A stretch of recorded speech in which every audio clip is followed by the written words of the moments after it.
Yo, what's up mga kapadyak? Ganito naman ang magiging content ko ngayon. Ah, Gusto ko kayong turuan na mag-download ng mga sound effect galing sa YouTube papunta sa channel nyo o kaya sa mga video editor nyo. Sa yung mga bago pa lang na nag-e-edit, medyo hindi rin alam yung ano. Siyempre ako bago lang din naman. Siyempre gusto ko rin ibahagi sa inyo yung nalaman ko rin sa ibang tao. Shoutout sa nagturo sa akin kay Christian Polvorosa at Gerald. Yun yung mga nagturo sa akin. Kaya itong gagawin natin mga kapadyak. Siyempre marami tayong mga kapadyak na vlogger na hindi alam kung saan kukunin yung sound effect, kung paano mag-sound effect, kung paano mag-download ng sound effect para i-attach doon sa video yung i-download nyo sa channel nyo. Ngayon, yun na ituturo ko sa inyo. Siyempre, bago simulan, siyempre, kailangan mag-subscribe ka muna at i-click mo ang tiny bells para updated ka rin sa mga video na i-upload ko. Kaya ito, sisimulan na natin . Yan mga kapadyak. Ang unang gagawin niyo mga kapadyak hahanapin nyo si YouTube. Siyempre si YouTube. Pupunta kayo kay YouTube. Yan, kay YouTube. Click nyo si YouTube. And then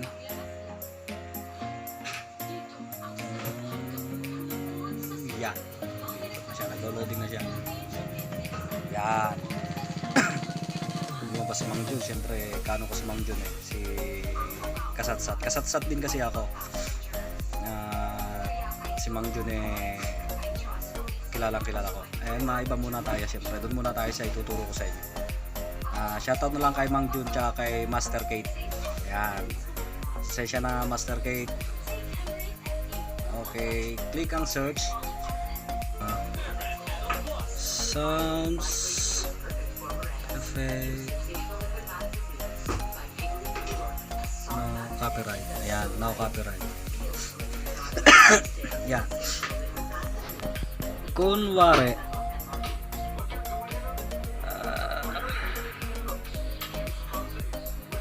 eto, look at this dude. Kunwari ito lang. Look at this dude sounds effect, no copyright. Ito. Para hindi tayo mapagalitan ni YouTube. Look at this dude. Wait till you see the. Yan. No. Yan, kunwari yan So, i-download ko na rin ito para sabay na rin tayo. I-share mo lang. Click mo yung share tapos Look at the top of his head. check natin yung para hindi masyado maingay. Look at his lips. Okay. Yon. Tapos click mo lang yung copy link. Copy link yan. Pag copied na,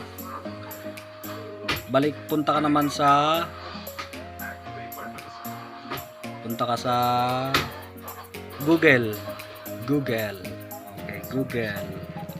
Punta ka sa Google. Tapos pagdating mo sa Google, lumabas na si Google. Search mo si convert to MP3. Convert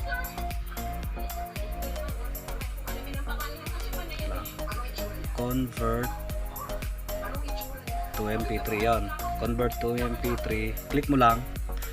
Yan. Tapos yan, yung nasa taas. Ito. Convert to MP3 online video converter. Convert YouTube to MP3 and MP4. Ito na yung click mo kasi mas ito yung ginagamit ko .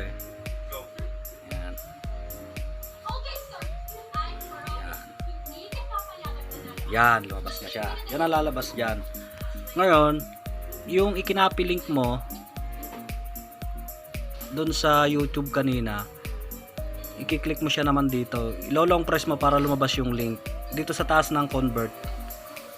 Ito, taas ng convert. Itong may parehabang ito. Yung lagayan ng mga link, URL at mga link URL yan. i-click mo lang siya, ilo-long press mo para lumabas yung paste. Yan, ka-copy paste mo kasi siya eh. Yan, tapos click mo yung paste, lalabas na yung link na ikinapin mo ron sa YouTube kanina, yung sound effect.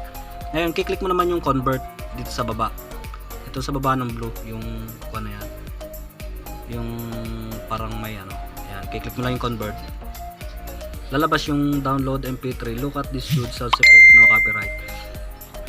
Kiklik mo ngayon yung kulay green para mag-download siya. Kiklik mo siya. Yan. Ayun. MP3 download successful, check download folder. Okay. View editor ko para ano. Para kasama na rin yung kung paano nyo ilalagay sa message sa ano nyo, sa channel nyo, sa videos nyo. Okay. Kung Power Director ang gamit mo, magkakasundo tayo kasi Power Director din gamit ko. Okay. Click mo lang yung Power Director. Medyo matagal yung ano natin signal kaya pero naka wifi naman ako eh. Mayaman. Yan, Power Director. Yan. Tapos yan, Power Director na. Pupunta ka lang sa edit ba to? Pupunta ka lang sa new project. Click mo lang new project. Yan. Tapos to. Para alam nyo na rin kung paano mag-attach ng sound effect. Yan. Tapos click mo lang yung ano, yung sign na yon. Sign ng music sign. Yan. Tapos hanapin mo na yung ano, yung dinownload mo kanina. Ba dito yan siguro. Ding ding ding ding. Hanapin natin na.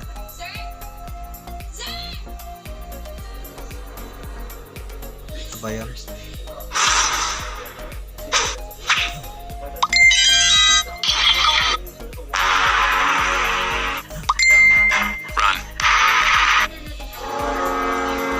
Hanapin lang natin mga kapadyak.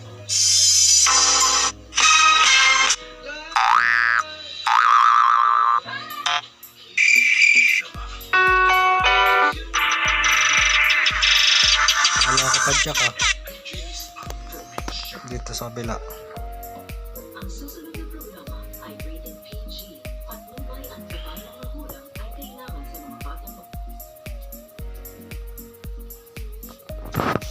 Wala mga kapadyak. Basta ganun lang ang gagawin nyo mga kapadyak. I-click nyo lang tapos hanapin nyo lang doon. Pagka hindi nag-save, pwede nyo namang ulitin nyo lang tapos ganun lang din ang process. Tapos punta lang kayo sa mga video editor nyo. Pero magda-download din nyo kasi ganun naman ang ginagawa ko eh. Yan mga kapadyak. Kung hindi man lang mag-save, ganun lang din uli yung gawin nyo. Ibalik nyo lang din uli sa dati. Magse-save lang yan. Kasi meron time talaga na hindi siya nagse-save. Kasi medyo parang mahaba yata o etc. Ganun. Kaya yun. So, dito ko na muna tinatapos ang aking video. Sana may natutunan kayo sa akin kahit papano. At yung mga kapadyak naman natin alam ko meron din naman silang kaya so mga kapadyak, so what's up mga kapadyak, at salamat sa mga nagubos ng oras at mga nagtiyaga nanonood ng video ito. At kung bago ka pa lang sa aking YouTube channel, mag-subscribe and click the tiny bell sana para updated ka rin sa aking mga video. Kung ano pa yung mga nalalaman ko, ituturo ko rin sa inyo mga kapadyak. Huwag lang kayo mag-alala, pero baka next time mga comedy videos naman ang i-upload ko. Try lang naman ito para kung sakaling may ma-share ako na alam ko para sa inyo mga kapadyak. So yun, salamat.